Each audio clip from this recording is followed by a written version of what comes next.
triplex villas at Kollur, APR Projects.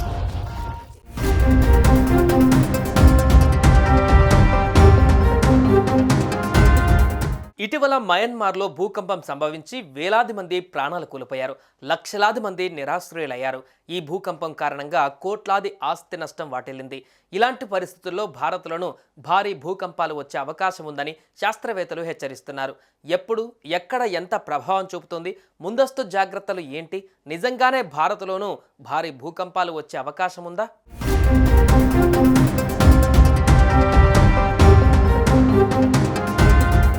మయన్మార్లో సంభవించిన భూకంపం ప్రజలను భయాందోళనకు గురిచేసింది.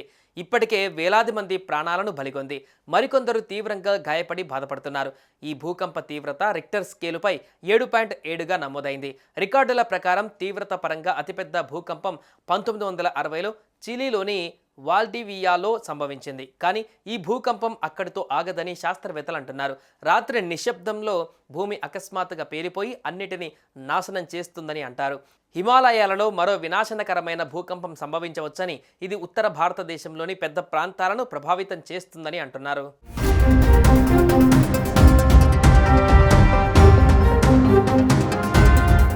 భూకంపాల ముప్పు ఉన్న దేశాల జాబితాలో భారతదేశం కూడా ఒకటి. భూ ప్రకంపనలు సంభవించే ప్రాంతాలను గుర్తించి ముందస్తు జాగ్రత్తలు తీసుకోవడం చాలా అవసరమని నిపుణులు సూచిస్తున్నారు. భారతదేశంలో కొన్ని ప్రాంతాలు అధిక తీవ్రతతో భూకంపాలు వచ్చే అవకాశం ఉన్న ప్రాంతాలుగా ఇప్పటికే గుర్తించబడ్డాయి. గుజరాత్, హిమాచల్ ప్రదేశ్, జమ్మూ కాశ్మీర్ ప్రాంతాలు అత్యంత ప్రమాదకరమైన భూకంప జోన్లలోకి వస్తాయి. ఇక్కడ 9 తీవ్రతతో కూడిన భూ ప్రకంపనలు సంభవించే అవకాశం ఉందని శాస్త్రవేత్తలు చెబుతున్నారు. ఈ ప్రాంతాలలో భూకంప ప్రభావాన్ని తగ్గించేందుకు ప్రభుత్వాలు ప్రత్యేక చర్యలు తీసుకోవాలని సూచించారు.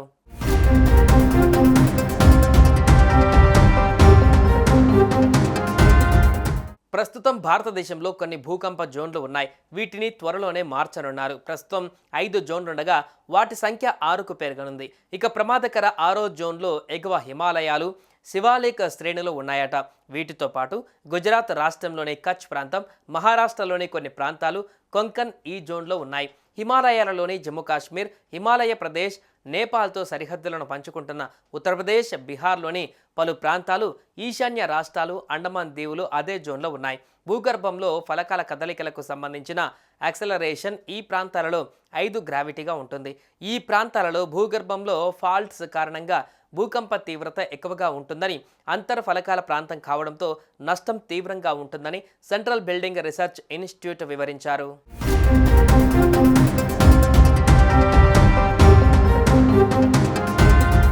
పాత జోన్ 5లో భూగర్భ ఫలకాల యాక్సలరేషన్ 0.36Gగా ఉండేది.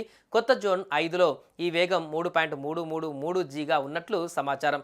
దిగువ హిమాలయ ప్రాంతాలలోని గంగా మైదానాలు కొంతవరకు 5వ జోన్లోకి వస్తాయి. ఇక్కడ కూడా రివర్స్, స్ట్రేట్ స్లీప్ ఫాల్ట్స్ ఉన్న వాటి యాక్సలరేషన్ తక్కువగా ఉంటుంది. రాజస్థాన్, పంజాబ్, ఢిల్లీ, ఉత్తరప్రదేశ్, బీహార్, పశ్చిమ బెంగాల్, గుజరాత్ రాష్ట్రాలలోని కొన్ని ప్రాంతాలు ఈ జోన్లో ఉంటాయి. 0.233 గ్రావిటీ ఉండే ప్రాంతాలను జోన్ 4లో చేర్చారు. ఇక్కడ భూకంపాలు వచ్చినా తీవ్రత తక్కువగా ఉంటుంది. ఈ జాబితాలో న్యూఢిల్లీ, ఎన్సీఆర్, ఢిల్లీ, పాట్నా, కోల్కతా నగరాలు ఉన్నాయి.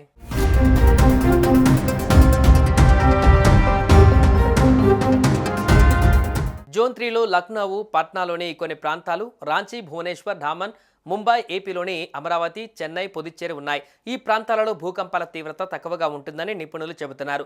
ఆంధ్రప్రదేశ్లోని కోస్తాంధ్ర ప్రాంతాలు, తెలంగాణలోని భద్రాచలం, తమిళనాడులోని థేని, కేరళలోని శబరిమల, పెరియార్ అడవులు కూడా ఈ జోన్లోనే ఉన్నాయి. తెలంగాణ రాష్ట్రంలో ఒక్క భద్రాచలం మినహా మిగతా ప్రాంతాలన్నీ గత జోన్లలో మాదిరిగానే జోన్ 2లో ఉన్నాయి. ఇక్కడ భూగర్భంలో ఫలకాల కదలిక 0.075 గ్రావిటీతో ఉంటుంది. ఇక ఈ కారణంగా పెద్దగా ఆస్తి, ప్రాణ నష్టం ఉండవని శాస్త్రవేత్తలు వివరిస్తున్నారు. ఆంధ్రప్రదేశ్లోని రాయలసీమ, ఉత్తరాంధ్ర, కర్ణాటకలోని 99% ప్రాంతాలు, కేరళలోని గురువాయూర్ ఈ జోన్లోనే ఉన్నాయి. అందువల్ల భవిష్యత్తులో ఎదురయ్యే ప్రమాదాలను నివారించేందుకు ప్రభుత్వాలు, ప్రజలు ముందు జాగ్రత్తలు తీసుకోవడం చాలా అవసరం.